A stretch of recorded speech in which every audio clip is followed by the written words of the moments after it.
செய்திகள் தொடரும். அந்காலத்தில் நடந்தது. தமிழ் பேசும் மக்களை கணக்கெடுக்காமல் போல் அரசாங்கம் நடத்திய தீர்ப்பு. போலீஸ், இராணுவம் இவங்கள் எல்லாரும் சேர்ந்து இலங்கையில் இருக்கும் தமிழர்களை கேவலப்படுத்தி விட்டார்கள்.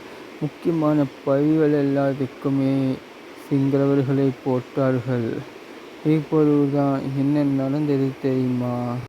இலங்கை வெளிநாட்டிலே ஒரு பணக்கார நாடாக இருந்தது. வெளிநாட்டுகளுக்கெல்லாம் உதவி செய்ய அளவுக்கு பணமும் அவங்க வசதியும் இருந்தது. ஆனால் தமிழர்களை அவங்க கொச்சப்படுத்தினார்கள். தமிழர்கள் வீட்டு சொத்து அதுகளை பறித்தார்கள். தமிழர்கள் சிங்களவர்களை விட மாடி வீடு கட்டக்கூடாது, மண்ணாலையும் குடிசாலையும் நாம் வீடு கட்டி வாழணும். அந்த காலத்தில் அந்த நாட்டு அரசாங்கம் கட்டளை போட்டுச்சு இலங்கைக்கு. இலங்கை மக்களையும் தமிழ் மக்கள் கஷ்டத்தில் வாழ்ந்தார்கள். அவங்க உழைக்கும் காசுகளை சுரண்டத் தொடங்கினார்கள். இலங்கை இருக்கும் சிங்களவர்கள் என்ன செய்வது என்று தெரியாமல் அந்காலத்தில் 2023 வருடங்காட்டில் கஷ்டத்தில் வாழ்ந்தார்கள். 2024 ஆண்டில் நம்ம அனுரகுமார உள்ள வந்தார்கள். தப்பு செய்தவர்களுக்கு தண்டனை கொடுக்கிறதுக்குரிய ஏற்பாடுகளையும் பண்ணினார்கள். போலீசார் என்ன முடிவு எடுக்கப் போகிறது என்று மக்கள் நிறுத்தி கொண்டிருக்கிறார்கள். சிங்கள மக்கள் ஒரு கட்டத்தில் ஜனாதிபதி மஹிந்த குடும்பத்தை அடித்து துரத்தினார்கள்.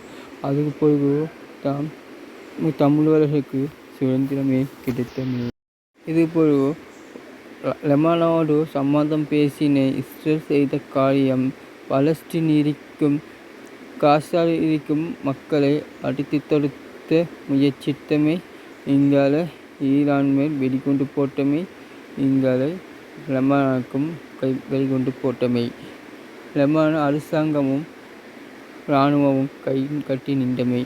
அந்த இதுபோல் நடந்தது. ஹிஸ்புல்லா என்ன முடிவு எடுக்கப் போகுது, ஹமாஸின் முடிவு என்ன இருக்கும் என்று அடுத்து நாங்கள் பார்க்க போகிறோம்.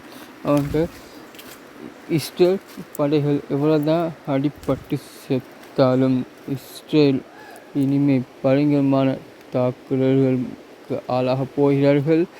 இஸ்ரேல் இனிமேல் இன்னொரு சம்பந்தம் பேசவும் முடியாது என்று நான் நினைக்கிறேன். பலஸ்தீன் கோடிக்கணக்கான மக்கள்களை அவன் குண்டு குமிச்சாலும் பலஸ்தீனை தனி நாடாக அங்கீகரிக்கிறதுக்கான எந்த ஒரு முயற்சியுமே இஸ்ரேல் எடுக்க போல இருக்கிறது.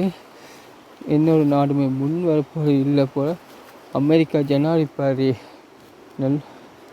வரியும் பலஸ்தீன் பக்கமே சப்போர்ட் இருக்கிற நாள் இஸ்ரேலுக்கு ஒன்றுமே இது செய்யாது என்று நினைக்கிறேன்.